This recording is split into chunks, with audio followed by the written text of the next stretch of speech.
Welcome guys! Gusto ko lang kayo i-update sa aking AI trading booth na trade ko dito. Gusto ko lang sabihin sa inyo na this is not financial advice. This is educational purposes only about my trading. And then this account pala guys, dito yung main account ko. Bali, gumawa ko ng isa pang account para lang sa AI trading dito, para mabigyan ko lang kayo ng insight and how the AI trading bot works. Then ano yung ginagamit kong AI trading bot. Bali, ang ginagamit ko ay Future Grid DCA. Bali, ito yun guys. Ito yun. Then alam niyo naman yung tinitrade natin dito, yung Trump USDT natin. Ito yun. And then until now, kino-considered ko pa rin na wag muna i-close kasi tinitignan ko pa yung galaw ng market. Kasi based on the news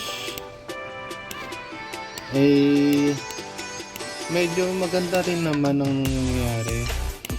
Yun nga lang, nakukulangan ako. Pero kasi based on the chart, pag tinitignan ko itong pattern na to, possible ano to eh, Adam and Eve. Possible gumano to eh.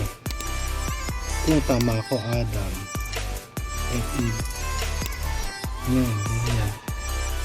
Pero hindi ko sinasabi na sure ako Pero yung pattern possible, parang ganun nakikita ko guys pero I'm not sure kaya until now kino-considered ko pa rin tong trade na to na hindi mo na i-close. If ever na ma-liquidate, sige, try lang natin. Pero kung meron ako makitang hindi maganda sa chart, then baka possible i-close ko na.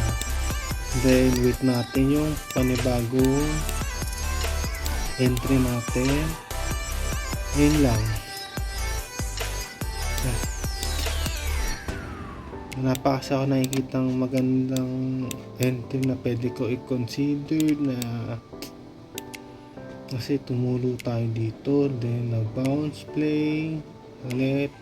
Yun lang na nakikita ko guys sa AI trading bot natin dito. At least ayun lang, gusto ko lang kayo bigyan ng educational purposes lang naman to guys. Gusto ko lang kayo bigyan ng insight about dito lang.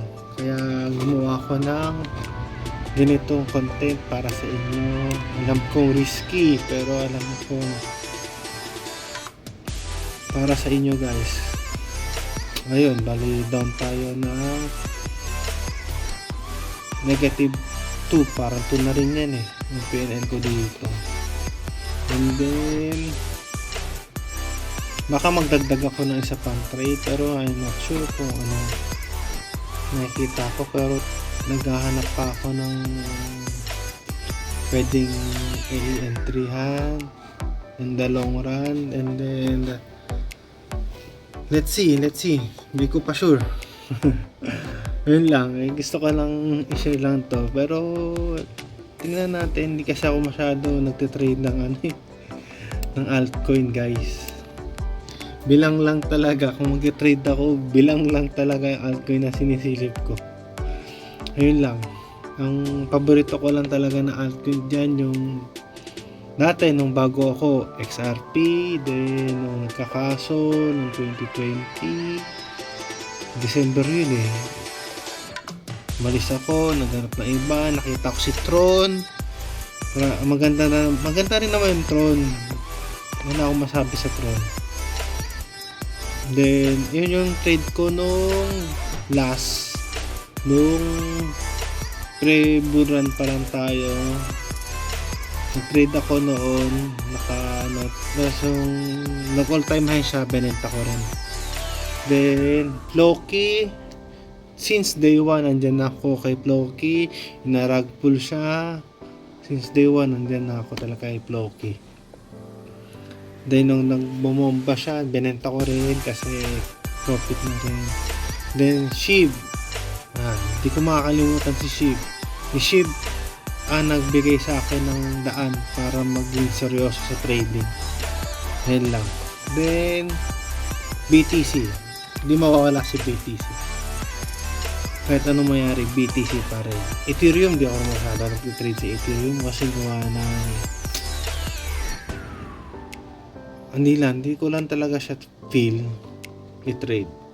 Ayun lang, taas ito si Trump. Then ngayon hanap pa ako ng isa pang altcoin na iti-trade natin na gaganituhin din natin na AI trading bot. Let's see guys, let's see. Ayun lang. Then kung gusto nyo makita yung grid, then nandito lang yan. Display order line. Ito yun ha. Ito yung mga ano natin. Tatamaan pa ng gano'n. Lagay sa 5 minute time frame. Baba mo lang ito. Then puro sell. Kakunti na yung buy. Ngayon lang. Nandito yung buy. Babantayan ko lang yung liquidation ko dito para di tayo ma-liquidate. Yun lang guys. Ito lang yung update ko dito sa AI trading bot natin. Paalala ko lang, hanggang ngayon pinag-iisipan ko pa rin na i-close yung trade. Let's see in the next coming days.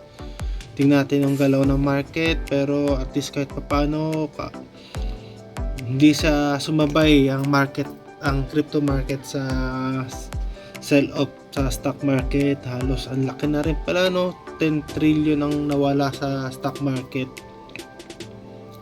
dahil sa mga nagiging cost ng mga di magandang news about sa tariff, about sa mga recession. Until now